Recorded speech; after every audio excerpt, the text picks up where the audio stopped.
तमस हा शरीराचा गुणधर्म आहे, रजस हा मनाचा गुणधर्म आहे आणि सत्व हा आमच्या ऊर्जेचा गुणधर्म आहे, चेतन आहे. तुम्ही ज्याच्या संपर्कामध्ये राहणार आहे तो गुणधर्म तुमच्यावर हावी होणार आहे. ज्यावेळेस तुम्ही शरीराच्या स्तरावर जास्त सक्रिय राहता त्यावेळेस तुमच्यामध्ये तमस गुणधर्म जास्त, चिडचिड करणं, राग येणं, सर्वांनी आपल्या मनांचा आदर करणं, याची अपेक्षा करणं, आपण कोणाचाच न करणं, सर्वांनी माझा विचार केला पाहिजे पण मी कोणाचाच करणार नाही, ही जी वृत्ती आहे ती शरीराची आहे. जेव्हा तुम्हाला स्वतःला बरोबर सिद्ध करायचं असतं तेव्हा आपण लहानपणापासून शिकलो की आपल्याला दुसऱ्याला चुकीचं ठरवायचं, कारण दुसऱ्याला चुकीचं ठरवल्याशिवाय तुम्ही बरोबर सिद्धच होत नाही. ही आमची लहानपणापासून लागलेली सवय आणि ही सवय आम्हाला शरीरामुळे लागते. शरीराची जी जाणीव आहे ती जास्त प्रखर झाली की माणूस तसा बनतो. बघा एखाद्याला जर भूक अनावर झाली तर तो कसा बोलायला लागतो, त्याच्यामधला पाशवीपणा हळूहळू जागा व्हायला लागतो. आणि म्हणून जीवनामध्ये ज्यावेळेस भूक निर्माण होते ती शरीराच्या स्तरावर निर्माण झालेली असते तेव्हा शरीर प्रबळ होतं, वासना निर्माण होते तेव्हा शरीर प्रबळ होतं, जेव्हा वेदना प्रबळ होते तेव्हा शरीर प्रबळ होतं. म्हणजे शरीराच्या स्तरावर जेव्हा जेव्हा तुमची क्षमता आणि तुमचं जागृती वाढते, शरीर जेव्हा प्रभावी व्हायला लागतं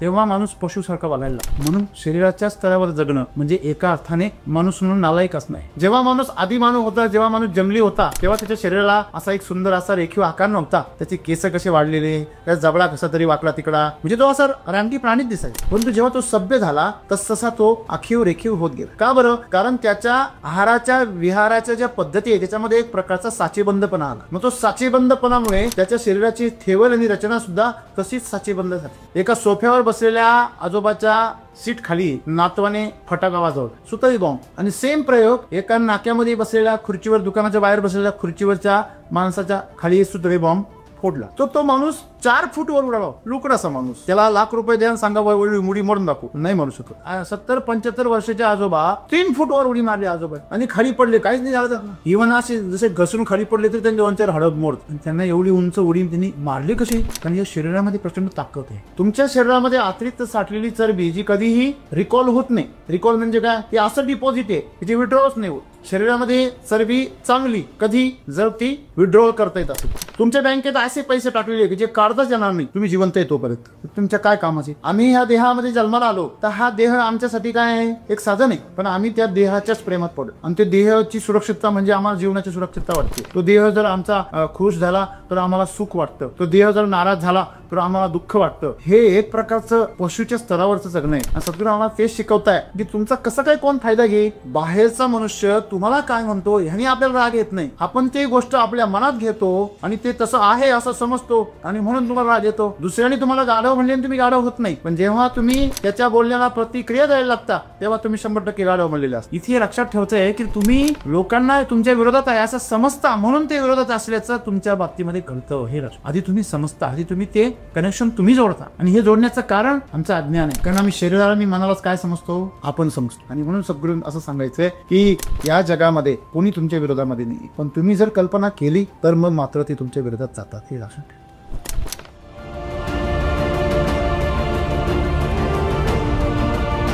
जसं आता आपण बऱ्याच वेळा बघतो की आपण आपले निर्णय घेण्याची क्षमता म्हणजे एकतर कमी असते, तर आपण कसा बसा निर्णय घेतला तर बरेच आपल्या आता कधी आपण योग्य ते निर्णय घेतो किंवा कधी चुकीचा पण होतो.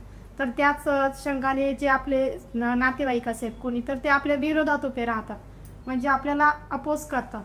तर तिथे आपली जी निर्णय घेण्याची क्षमता असेल ती कमी होऊन जाते, म्हणजे आपला आत्मविश्वास जो आहे तो तिथं डगमवला जातो.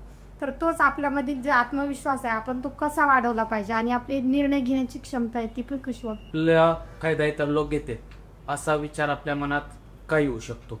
येत नाही का? कारण आज जी परिस्थिती आहे तेच थांबवायचं आहे. कारण ज्या एवढ्या दिवस आपण ऐकलं की बदल आपल्यामध्ये ठेवा, भरोसा ठेवा.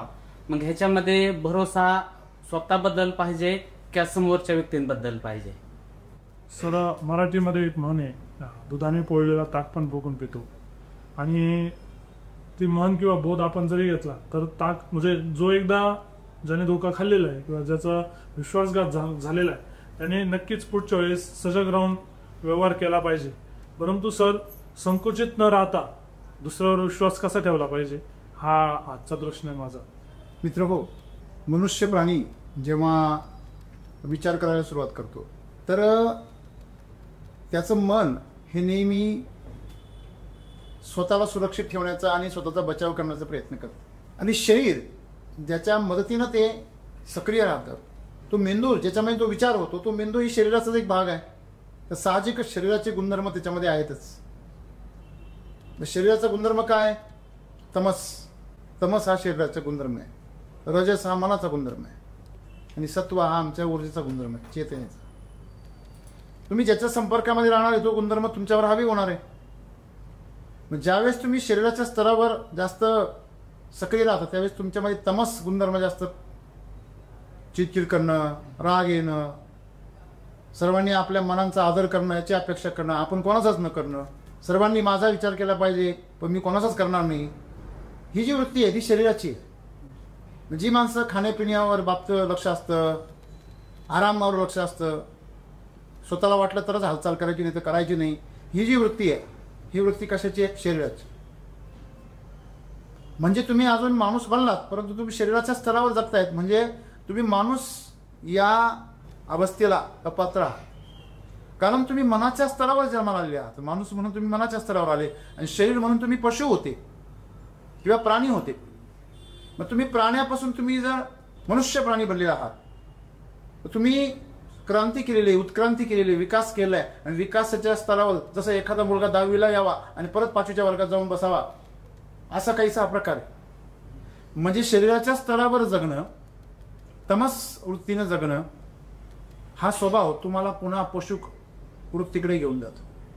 आणि अशी माणसं माणूस म्हणून जन्म जगण्यासाठी नालायक असतात, लायकच नसते त्यांची. आणि त्याच्यामुळे अशी माणसं आपल्या अवतीभोवती सुद्धा तसंच वातावरण निर्माण करण्याचा प्रयत्न करतात. मग त्यापेक्षा वेगळं वागणाऱ्या माणसांना ते चुकीचं ठरवण्याचा प्रयत्न करतात. बघा, जेव्हा तुम्हाला स्वतःला बरोबर सिद्ध करायचं असतं तेव्हा आपण लहानपणापासून शिकलो की आपल्याला दुसऱ्याला चुकीचं ठरवायचं असतं. कारण दुसऱ्याला चुकीचं ठरवल्याशिवाय तुम्ही बरोबर सिद्धच होत नाही. ही आमची लहानपणापासून लागलेली सवय, आणि ही सवय आम्हाला शरीरामुळे लागते. आपण हे लक्षात ठेवलं पाहिजे की जीवनामध्ये विश्वास, भरोसा ज्याला आपण म्हणतो, हा फार महत्वाचा आहे.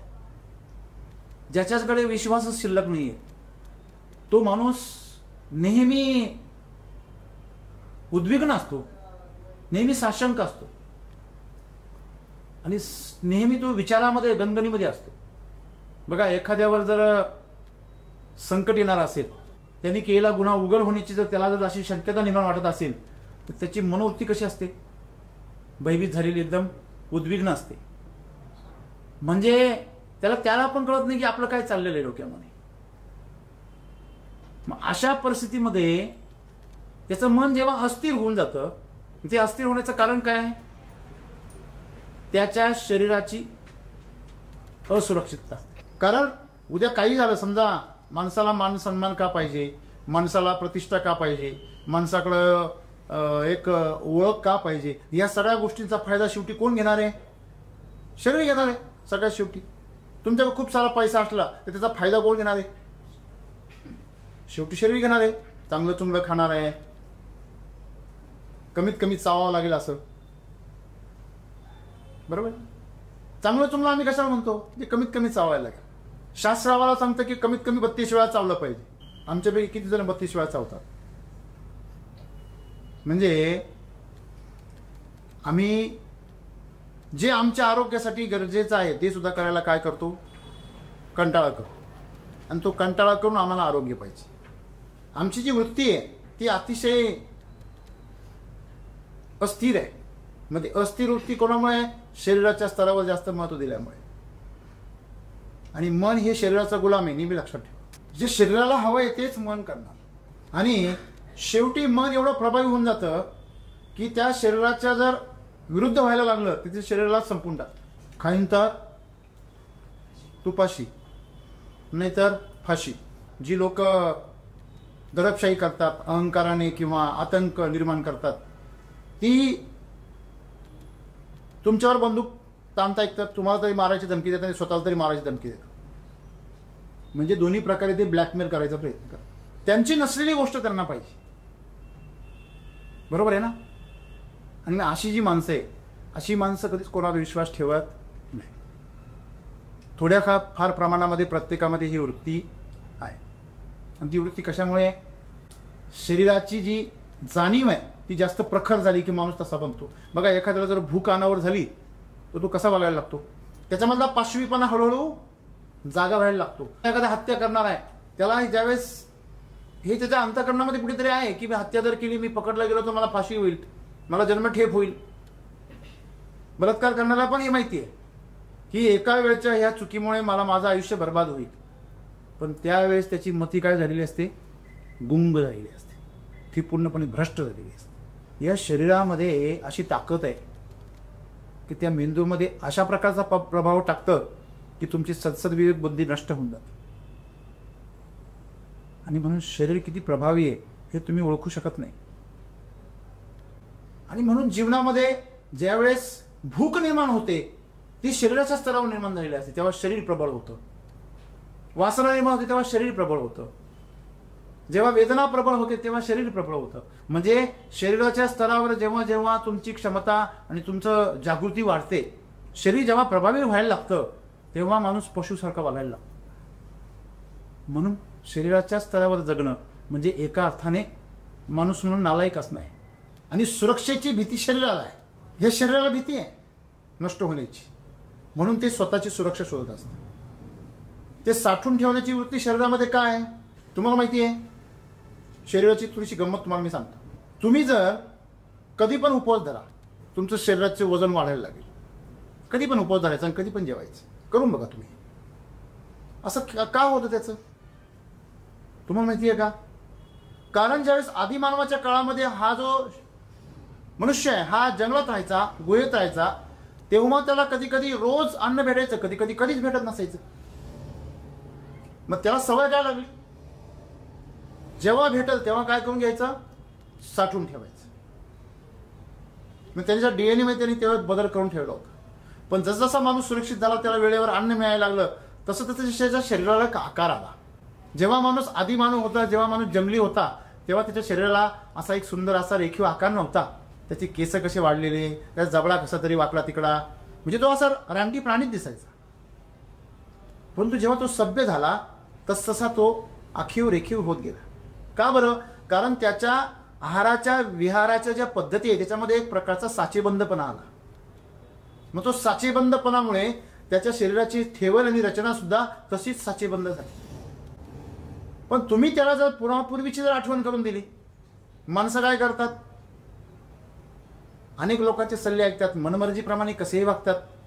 तुम्हाला मिळालेल्या बुद्धीचा तुम्ही चुकीचा वापर करता, काहीतरी वेगवेगळे प्रयोग करता, आणि मग कधी पण जेवण केलं, कधी पण ते खर्चच नाही केलं. तुमच्या शरीराला भीती वाटते, त्याला आठवतं मागचं. या शरीराकडे लाखो वर्षापूर्वीच्या मेमरी आहे.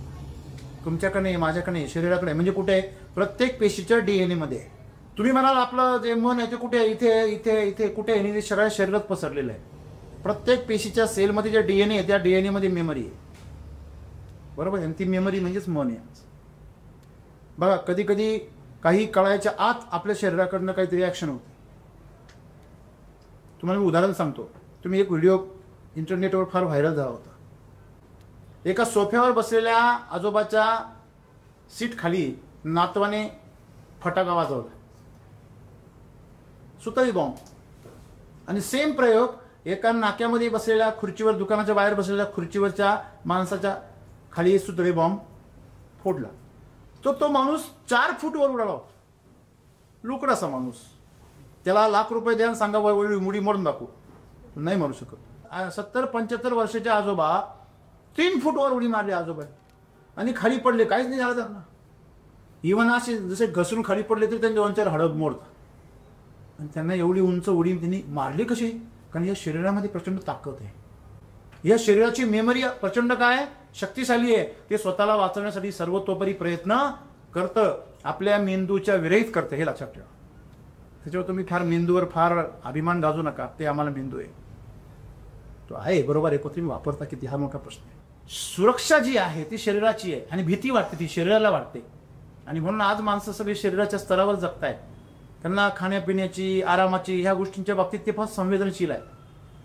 आज लोक प्रेम प्रेम म्हणता ना, ते प्रेम नसून ती वासना आहे. तुम्ही खोलवर जा. तुमच्या शरीराची जी यौवन शक्ती मला म्हणतो आपण, ती शक्ती जर नष्ट झाली, तुमचं उतार वय लागलं, त्यावेळेस तुम्ही का प्रेमात पडत नाही कोणाच्या.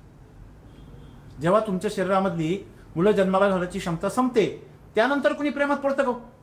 हॅलो, जर पडलं ते खरं प्रेम. शरीराच्या आकर्षणाशिवाय जे प्रेम असतं ते सात्विक प्रेम असतं. याचा अर्थ शरीराचं आकर्षण घाणेरडं आहे असं नाहीये, परंतु त्याचं प्रकृतीचा उद्देश आहे. तो प्रकृतीनं रचना केलेली आहे की तुम्ही नवीन पिढी जन्माला घाला, पण त्याचं श्रेय तुम्ही रोमॅन्टिक गाणी वगैरे पिक्चर वगैरे काढून ते घेतात, ते मूर्खपण आहे, चोरी आहे. तर सांगण्याचं तात्पर्य काय की आपण शरीराच्या स्तरावर ज्या घटना घडतात त्या घटना ह्या माणसाच्या जीवनामध्ये नसाव्या, प्रभावी नसाव्या. कारण तुम्ही तो स्तर पार करून आलेला आहात. मराठी शाळेचा अभ्यासक्रम शिकून आलेला आहात. मग पुन्हा तुम्हाला तो अभ्यास शिकायची गरज जर पडत असेल कॉलेजला गेल्यावर, याचा अर्थ तुम्ही त्यावेळेस तो अभ्यास नीट केला नाही. बरोबर. आणि म्हणून सद्गुरू आज आम्हाला असं म्हणतात की आमच्या मनामध्ये कुठेतरी एक भीती आहे की सगळे लोक आमच्या विरोधात आहे, सगळेजण माझ्या विरुद्ध कांड करतायत, सगळेजण माझा फायदाच घ्यायला टपलेले आहेत. बघा, आपण कधी पण जर विचार करायला बसलो ना तर पहिला हा विचार करतो की लोक माझा किती फायदा घेतात. मी जरा जास्त तर नाही करत कोणासाठी, हो मला जे मिळते त्यापेक्षा जास्त जात नाही माझ्याकडनं. बऱ्याच लोक म्हणतात आपलं काम झालंय आता, तिथून पुढे रिलॅक्स व्हा. बरोबर. हे रोजंदारीला आलेली लोक आहेत. ही माणसं कशी करणार ज्यांना स्वतःचा आनंद शोधता येत नाही, ज्यांना स्वतःच्या आनंदासाठी जगता येत नाही, ती जर अशी तुम्ही जर अशा साचेबंद त्याच्यामध्ये जर तुम्ही जगायला लागलात तर तुम्ही तुमच्या जीवनाचा अपमान करताय मनुष्य म्हणून जन्माला आल्याचं. बरोबर आहे ना. म्हणजे आपण एक लक्षात ठेवलं पाहिजे की आपल्या जेव्हा मोबदला मिळेल तेवढंच योगदान करायचं, हा व्यवहार आहे. हा व्यवहार शरीराला माहिती आहे. तुम्ही त्याला जेवढा आहार द्याल ते तेवढंच काम करतं. शरीराच्या बाबतीमध्ये शरीर नेहमी सांगतं की बाबा आराम कर. शरीर तुम्हाला कधीच म्हणणार नाही की कष्ट कर. उलट शरीराला तुम्ही तेवढं अवजड बनवाल तेवढं ते तुम्हाला काय सांगतं, सगळी दुनिया तुझ्या विरोधात आहे. हो, तुमच्या शरीरामध्ये जर अतिरिक्त चरबी जर साठत गेली तर ती जी अतिरिक्त साठलेली चरबी आहे ती काही काम करते का? नाही. तिचं तर शरीरामध्ये काय असतं, ओझं असतं. लक्षात घ्या. स्वतः काहीच करत नाही ती शरीरामधल्या रक्तामध्ये भागीदार आहे, शरीरामधल्या ग्लुकोज बरोबर भागीदार आहे, ऑक्सिजनमध्ये भागीदार आहे, सर्व इंद्रियांवर तिचा बोजा आहे. हॅलो, तुमच्या घरामध्ये समजा एक मोठं कुटुंब आहे, 10-12 भावंड आहे, त्यांचं मोठं कुटुंब आहे. त्याच्यामध्ये 1-2 जण तरी असे असतात की ऐत पोषे असतात, काहीच करत नाही, खायला काळ आणि भुईला भार असेच असतात. आता हे कुटुंबाचा तुम्ही अभ्यास करा. त्या कुटुंबामध्ये ते 2 जे आहेत आळशी आणि फुकट खाऊ, बरं ते खाऊन गप्प बसतात का? ते रिकामी उद्योग करतात. जे कामं करताना त्याला पण म्हणतात काय रे आज लय काम, काय आदर्श पुरस्कार भेटणार आहे, तुला वर काय स्वर्गात त्याला जागा मिळणार आहे. म्हणजे त्याच्या बैलगाडीच्या खीळ कशा काढता येईल, त्याचं चाक कसं गळून टाकता येईल याचा विचार करता की नाही. म्हणजे ते 2 जण अजून त्यांच्यामध्ये आणखीन त्यांची लोकसंख्या कशी वाढेल ते पण प्रयत्न करतात. लोकशाही त्यांना पण ते म्हणतात आपला पण मतदारसंघ वाढला पाहिजे, त्यांचे समर्थक तयार करायचा प्रयत्न. सेम चरबीच आहे. तुमच्या शरीरामध्ये अतिरिक्त साठलेली चरबी जी कधीही रिकॉल होत नाही. रिकॉल म्हणजे काय, ते असं डिपॉझिट आहे की जे विड्रॉच नाही होत. शरीरामध्ये चरबी चांगली कधी जर ती विड्रॉल करता येत असेल तर. बघा, तुमच्या बँकेत असे पैसे टाकलेले की जे काढताच येणार नाही तुम्ही जिवंत आहे तोपर्यंत. तुमच्या काय कामाचे. हॅलो, ते तुमच्यासाठी काय होणार, ओझं होणार. ते 2 पोर होते ना कुटुंबातले तसं. बरं, ते रिकामी बसत नाही ती चरबी. ती चरबी तुमच्या शरीरामध्ये आळस भरते, तुमच्या नसांवर दबाव टाकते, हृदयाला अतिरिक्त रक्त पुरवठ्यासाठी दबाव टाकते. बरं, तिला जास्त रक्त पाहिजे, बसल्या बसल्या तिला लय भूक लागते. लक्षामध्ये. म्हणजे ही जे आमच्या शरीरामध्ये घडलेली एक छोटीशी शरीर आहे, आमच्या या ओरिजिनल शरीरामध्ये वाढलेलं एक छोटंसं शरीर आहे आणखीन एक नवीन. आणि ते जर विचार करा, तुमचं जर नॅचरल वजन जर 60 किलो आहे किंवा 50 किलो आहे, त्याच्यात तुमचं वजन जर 80 किलो झालं म्हणजे तुमचं अतिरिक्त वजन किती वाढलं, 30 किलो. म्हणजे 30 किलोचा बोजा तुम्ही 24 तास घेऊन येईल. बरं गंमत बघा, तुम्ही जर हा बोजा कृत्रिम प्रकारे, काही जण ऑपरेशन करून काढतात, काही जण एक्सेसिव्ह एक्सरसाइज करून काढतात, त्याने तुमच्या इतर इंद्रियांना काय पडतो, ताण निर्माण होतो. आणि नुसती तिथली चरबी नाही तुमची वितळत, तुमच्या पूर्ण शरीराची चरबी वितळते, जी गरजेची आहे. आपल्या स्नायूंच्या आणि कातडीखाली जी चरबी असते ती आपल्याला गरजेची आहे इमर्जन्सी पिरियडमध्ये. मग ती जर निघून गेली तर तुमची इंद्रिय कमजोर होतात. मग आपण त्या घटना ऐकतो की जास्त व्यायाम करणारी माणसं अचानक कधी कधी कार्डियक अरेस्ट त्यांना मिळतो, अटॅक येतो आणि जातात. त्याचं हे कारण म्हणजे आपण एक लक्षात ठेवलं पाहिजे की आपण जेव्हा एखादी वस्तू पदार्थ गरम करून शुद्ध करण्याचा प्रयत्न करतो तेव्हा कधी कधी तो पदार्थ जळून जाण्याची भीती असते, हे लक्षात ठेवा. आलं लक्षामध्ये? तो ओरिजिनल पदार्थ तुमचा जळून गेला तर शुद्ध करून काय फायदा झाला? लोक कधी कधी दूध आटवायला जातात तर दूध जाळून टाकतात. ही सेम प्रक्रिया शरीराच्या बाबतीत घडते. आपण त्या शरीराबरोबर जीवन जगतो पण आपण त्या शरीराला कधी ओळखलंच नाही. आणि म्हणून ते शरीरच आज भीतीला बळी पडतं, ते शरीरच आज असुरक्षितता फिलिंग करतं, ते शरीरच रागावतं, तेच राग आणायला प्रवृत्त करतं, ते शरीरच तुम्हाला या सगळ्या गोष्टी करण्यासाठी मनाला प्रवृत्त करतं. आणि म्हणून सगळ्यांना असं सांगायचं आहे की आपण सर्वजण असा विचार करतो की लोक आमचा फायदा घेत आहे. मला पहिली गोष्ट सांगा, जी गोष्ट तुमची नाहीच आहे तिचा फायदा कसा घेतला जाऊ शकतो? गवळण नावाचं गाव आहे इथे जवळ. आमच्या गावाकडच्या शेजारच्या गावचं एक वराड त्या गावामध्ये आलं. घटना फार वर्षांपूर्वीची, मी बालपणीची, ही दुसरी तिसरीला असेल.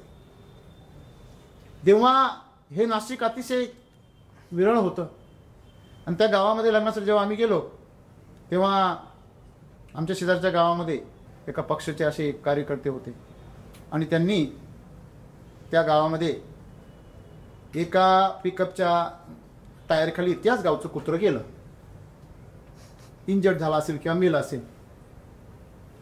त्यांनी तो ड्रायव्हर खाली खेचला आणि बदल बदल बदल आलो कशाला? नवरी न्यायला, लग्न लावायला. लग्न संध्याकाळचं होतं, 7 ते 8चं लग्न होतं.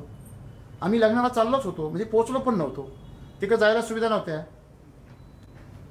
इथे आमच्या नाशिकमध्ये एक पाहुणे होते, त्यांचं चांगल्या प्रकारे त्यांचा ट्रान्सपोर्टचा मोठा व्यवसाय होता, त्यांच्या मदतीने आम्ही तिथे चाललो होतो त्याच्यासोबत.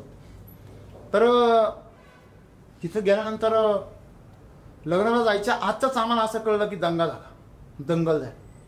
काय दंगल झाली? नवरदेवासहित सगळं वराड झोडलं त्या गावच्या लोकांनी. आणि असं झोडलं की नवरी तर बाजूलाच राहिली. त्यांचं लग्न झालं की नाही झालं नंतर, पण नवरदेव तर मात्र आले होते दुसऱ्या दिवशी गावाला. पण असं सगळं वराड झोडलं, जे सापडले ते सोडले. आता मी लहानच होतो, आम्ही तिथून पळालो, म्हणजे मोठी माणसं आम्हाला येऊन निघाली. तो आम्हाला रस्त्याने असे रात्रीचं चंद्राचा प्रकाश होता आणि असे चाकू असे चमकायचे असे त्या याच्यामध्ये. आम्ही लहानच, ते म्हणजे कोणी ते बायांना कोणालाच काही नाही केलं. आणि आम्ही बायांबरोबर होतो, आई होती बरोबर, आणि आम्ही लहान होतो. रस्त्याने पायी डांबरीने चाललेलं गवळणीवरून नाशिकला. तुम्हाला आश्चर्य वाटेल, काय ते 25 किलोमीटर अंतर असेल. आम्ही रात्रभर पायी आलो पहाटे. तर येताना आम्हाला 1 किलोमीटर 1.5 किलोमीटरपर्यंत 4-5 टोळके भेटले, हातामध्ये काठ्या, चाकून. म्हणजे मला सांगायचं काय आहे की आपण गेलो कशाला? आपलं काम काय? कुत्रं कुठलं? त्याच गावचं. गाडी कुठली? त्याच गावची. ड्रायव्हर कुठला? त्याच गावचं. तुला करायचं काय? पण मी अमक्या पक्षाचा कार्यकर्ता. आपल्या गावच्या कुत्र्यांना खायला भेटत नाही ते बघ ना. बरोबर आहे सर? म्हणजे आपण एक लक्षात ठेवलं पाहिजे, आम्ही ह्या देहामध्ये जन्माला आलो तर हा देह आमच्यासाठी काय आहे? एक साधन आहे. पण आम्ही त्या देहाच्याच प्रेमात पडतो आणि ते देहाची सुरक्षितता म्हणजे आम्हाला जीवनाची सुरक्षितता वाटते. तो देह जर आमचा खुश झाला तर आम्हाला सुख वाटतं, तो देह जर नाराज झाला तर आम्हाला दुःख वाटतं. हे एक प्रकारचं पशुच्या स्तरावरचं जगणं आहे. आणि सद्गुरू आम्हाला तेच शिकवताय की तुमचा कसं काय कोण फायदा घेईल? मला सांगा, तुमच्या परवानगीशिवाय दुसरं कोणीतरी तुम्हाला दुःखी करू शकतं का? समजा एखाद्याने तुम्हाला कन्नडमध्ये शिवी दिली, तुम्हाला काय कळेल? हां, आता समजा मी तर म्हणलो चाला बागुंदी, हां, तर काय कळलं तुम्हाला? काय कळलं तुम्ही मला शिवी दिली का काय? पण मी म्हटलं खूप चांगलं. आपण ते गाण्यामध्ये ऐकलं ना, सायोनारा सायोनारा. काय सायोनारा? जापनीज लोकांना माहिती ना. आपल्याला जर अर्थ कळत नाही तोपर्यंत आपण त्याचा विचार करतो का? नाही. म्हणजे बाहेरचा मनुष्य तुम्हाला काय म्हणतो ह्यानी आपल्याला राग येत नाही. आपण ते गोष्ट आपल्या मनात घेतो आणि ते तसं आहे असं समजतो आणि म्हणून तुम्हाला राग येतो. दुसऱ्याने तुम्हाला गाढव म्हणले तुम्ही गाढव होत नाही. पण जेव्हा तुम्ही त्याच्या बोलण्याला प्रतिक्रिया द्यायला लागता तेव्हा तुम्ही 100% गाढव म्हणलेले असता. तुमचा त्याचा संबंधच नाहीये. आता मला सांगा, तुम्हाला चांगले 2 पाय आहे, हात पाय डोळे कान नाक सगळे माणसासारखे दिसतात. तुम्हाला एखादा म्हणला कुत्रा आहे, कुत्रा आहे, तर आपल्याला राग यायचं काय कारण? कुत्र्याला राग यायला पाहिजे, आपल्याला काय रागी? जर एखादा तुम्हाला कुत्र्यामध्ये असेल तर एखादा कुत्रा पण सांगा, त्याला सांगा हा तुला कुत्रा म्हणतो बघ. ते दोघं बघून घेतले एकमेकाचं. हे सांगण्याचं तात्पर्य काय? विनोदाचा भाग सोडा. आपण एक लक्षात ठेवलं पाहिजे की आपल्याला दुसऱ्याकडनं दुःख पण होऊ शकत नाही, आनंद पण होऊ शकत नाही, त्रास पण होऊ शकत नाही आणि खुशी पण मिळू शकत नाही जोपर्यंत आपण त्याला परवानगी देत नाही. हे बरोबर आहे का चूक आहे? रस्त्याने चाललेला माणूस आहे, एखादा दारुडे आहे, तो असाच शिवे देत चालतो, तुम्हाला राग येतो त्याचा? म्हणजे इथे लक्षात ठेवायचं आहे की तुम्ही लोकांना तुमच्या विरोधात आहे असं समजता म्हणून ते विरोधात असल्याचं तुमच्या बाबतीमध्ये कळतं. हे लक्षात आधी तुम्ही समजता, आधी तुम्ही ते कनेक्शन तुम्ही जोडता. आणि हे जोडण्याचं कारण आमचं अज्ञान आहे. कारण आम्ही शरीराला आणि मनालाच काय समजतो? आपण समजतो. बरोबर आहे? लक्षामध्ये तुम्हाला एखाद्या वेळी शिवे दिल्या, तुम्हाला काय काय छिद्र पडतात का? मग तुम्ही सर काय मग बिल्ला जेवायचं का? एक लक्षात घ्या, पहिली गोष्ट महत्वाची. ती गोष्ट जर तुमच्या संदर्भात नसेल, तो जर असंदर्भित काहीतरी बोलत असेल तर तुम्हाला राग यायचं काहीच कारण नाहीये. आणि राग आल्याने आजपर्यंत फायदा झाल्याचं मला एक उदाहरण दाखवा. राग आल्यानंतर तोटाच होतो. बरोबर आहे की नाही? मोहात पडल्यानंतर बी तोटाच होतो आणि राग आल्यानंतर सुद्धा, क्रोध आल्यानंतर सुद्धा तोटाच होतो. म्हणजे भावांचे जे आवेग आहे ते आवेग नेहमी नुकसानच करतात. आणि म्हणून सद्गुरूंना असं सांगायचंय की या जगामध्ये कोणी तुमच्या विरोधामध्ये नाहीये, पण तुम्ही जर कल्पना केली तर मग मात्र ते तुमच्या विरोधात जातात. हे लक्षात ठेवा.